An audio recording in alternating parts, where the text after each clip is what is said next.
ලංකාවට සල්ලි යවන්න ඕනේද? එහෙනම් පවුමකට රුපියල් 300ක් දෙන්න අපි සූදානම්. වෙන කොහෙන්වත් නොලැබෙන මේ වාසිය easy cash රෙකින්ම පමණයි. කරන්න තියෙන්නේ SA.01 කියන කූපන් අංකය කතා කරලා කියන එක විතරයි. මතක තියාගන්න මේ විශේෂ වාසිය මුලින්ම ලියාපදිංචි වෙන 10 දෙනාට පමණයි.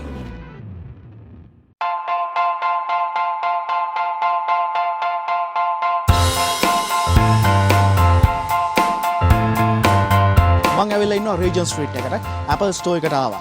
මොකද පහුගිය සතියේ නැත්තම් ඔක්තෝබර් මාසයේ 12 වෙනිදා 13 වෙනිදා Apple phone එක පිළිබඳව Apple සමාගමෙන් තොරතුරු නිකුත් කිරීමත් සමග ඔවුන් තීරණය කළා ඔක්තෝබර් 23 වෙනිදා අද දවසේදී එය වෙළඳපොළට නිකුත් කරන්න. ඒ හින්දා දැන් ඔබ දකින්න ඇති queue එකක් තියෙනවා. queue දෙකක් තියෙනවා. අතරම එක පැත්තකින් online reservation කරපු කට්ටියටත් ඒ වගේම අද ඇවිල්ලා ඉවර වෙලා මිලදී ගන්න සූදානම් වෙන කට්ටියටත් අවස්ථාවක් තියෙනවා. ෆෝන් එක ගැන කියනකොට මේ එන්නේ 21 වෙනි ෆෝන් එක විදිහට 2007 දී තමයි ස්ටීව් ජොබ් මුල්ම iPhone එක නිකුත් කරන්නේ වෙළඳපොළට. එදා ඉඳලා අද දක්වා iPhone 30ක් මේ වෙනකොට නිකුත් කර තිබෙනවා.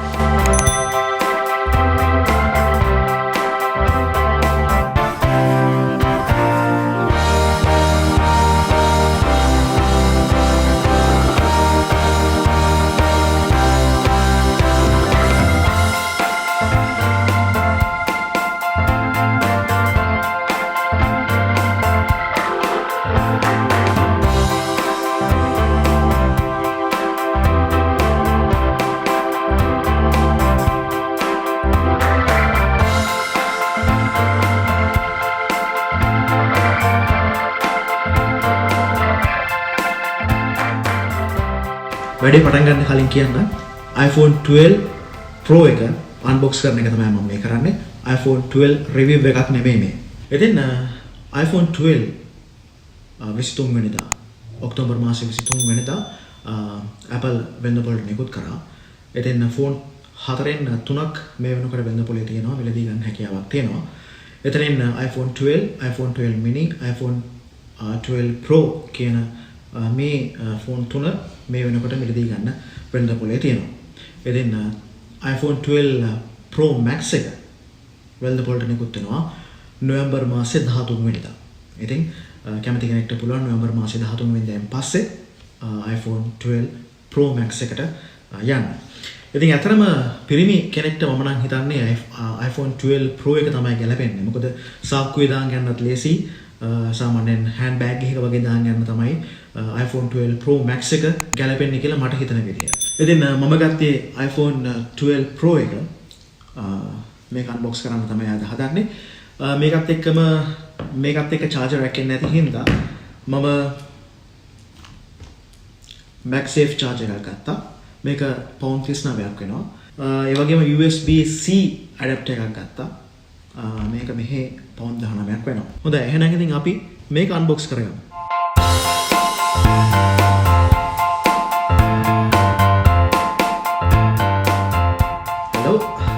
ඉතින් මේක iPhone 12 Pro එතකොට 5G ready phone එකක්. glass එක ගත්තාම අනිත් iPhone වලට වඩා 4 ගුණයක් glass එක ඝනකම tough එක වැඩි. ඒ කියන්නේ ceramic shield glass එකක් තමයි තියෙන්නේ. ඒ නිසා මේක 4 ගුණයක් ශක්තිමත් අනිත් phone වලට වඩා. ඒ කියන්නේ බිම බය නැතුව වටන්න පුළුවන්. මොකද නේ කිව්වා කැමරා 4K කියලා iPhone 12 එකේ කැමරා lens 4K කියලා. 12 megapixel කැමරා lens 3ක් තමයි තියෙන්නේ. ඉතින් මේකෙන් ගොඩක් වැඩ කරගන්න පුළුවන් කියලා හුඟ දෙනෙක් කියනවා. ෆෝන් ගැන දන්න ඒ වගේම කැමරා ගැන දන්න ඔයගොල්ලෝට මම ආරාධනා කරනවා කමෙන්ට් කරන්න. ඔයගොල්ලෝ දන්නවා travel with Sachin program එක මම කරන් යනකොට මම ඇත්තටම program එක පටන් ගත්තේ iPhone එකකින්. තාමත් iPhone එකකින් තමයි කරන් යන්නේ. මම මේ වෙනකොට vlog 7ක් කරලා තියෙනවා. මේ vlog 7ම කරේ iPhone එකකින්. හුඟ දෙනෙක් හිතන් හිටියේ මම කැමරා එකකින් තමයි ප්‍රෝග්‍රෑම් එක කරන්න කියලා. නෑ, මම iPhone එකකින් කරේ. ඉතින් iPhone 12 එනවා කියලා දැනගත්තට පස්සේ මාස 3ක් මම නතර වෙලා හිටියා කැමරාවකට යන්නේ නැතුව. මම හිතන් හිටියා මේ Sony professional කැමරා එකක් ගන්න කියලා. Sony A6400 කියන professional කැමරා එක මගේ බජට් එකට ගැලපෙන කැමරා එකක්. ඉතින් ඒකත් එක්ක Sigma 30mm lens එකකුත් Sigma 60mm lens එකකුත් මම පාවිච්චි කරන්න හිතන් හිටියා.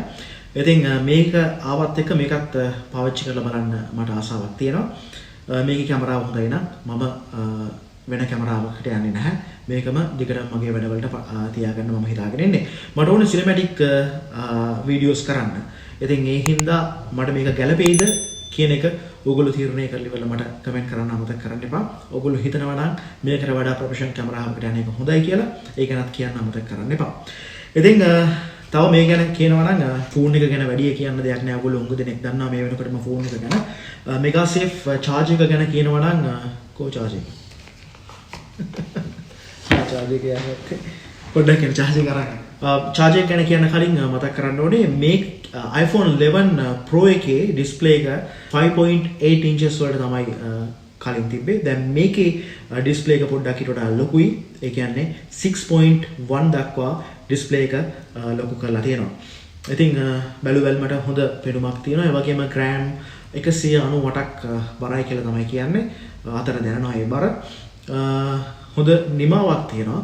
හොඳ ඊළඟට මෙගා සේෆ් charger ගැන කියනවා නම් මේක Apple සමාගමෙන් අලුතෙන්ම නිකුත් කරන charger එකක්. මේක මේ විදිහට පිටිපස්සට සම්බන්ධ කරන්න තමයි තියෙන්නේ. මේකේ magnet එකක් තියෙන හින්දා බදලා ෆෝන් එකට බදලා අල්ල ගන්නවා. ඒත් එක්කම high power charger එකක් විදිහට ඉතාමත් ඉක්මනින් charge වෙනවා කියලා තමයි කියන්නේ. ඉතින් එහෙම තමයි iPhone 12 Pro ගැන කියන්න තියෙන්නේ. ෆෝන් එක ගැන මම වැඩි විස්තර කරන්න කියේ නැහැ. ඉතින් ඊළඟ එන එපිසෝඩ් එක මම මෙයත් එක්ක එකතු වෙලා කරන්න බලාපොරොත්තු වෙනවා. ඉතින් ඔයගොල්ලෝ බලා ගන්න පුළුවන් වෙයි කොයිතරම් කැමරා එක හොඳයිද, කැමරා එකේ quality එක කොයි වගේද කියන එකත් ඔයගොල්ලෝට දැක බලා ගන්න පුළුවන් වෙයි. ඉතින් අමතක කරන්න එපා travel with Sachin මගේ YouTube channel එක subscribe කරන්න, comment කරන්න, share කරන්න, ඒ වගේම like කරන්න අමතක කරන්න එපා. ඕගොල්ලෝට හිතන ඇත්ත දේවල් comment කරන්න. එතකොට ඒක මට උදව්වක් වේවි මගේ channel එක තවත් පොඩ්ඩක් උඩට ගන්න. එහෙනම් බොහොම ස්තුතියි හැම කෙනෙක්ටම ජය වේවා.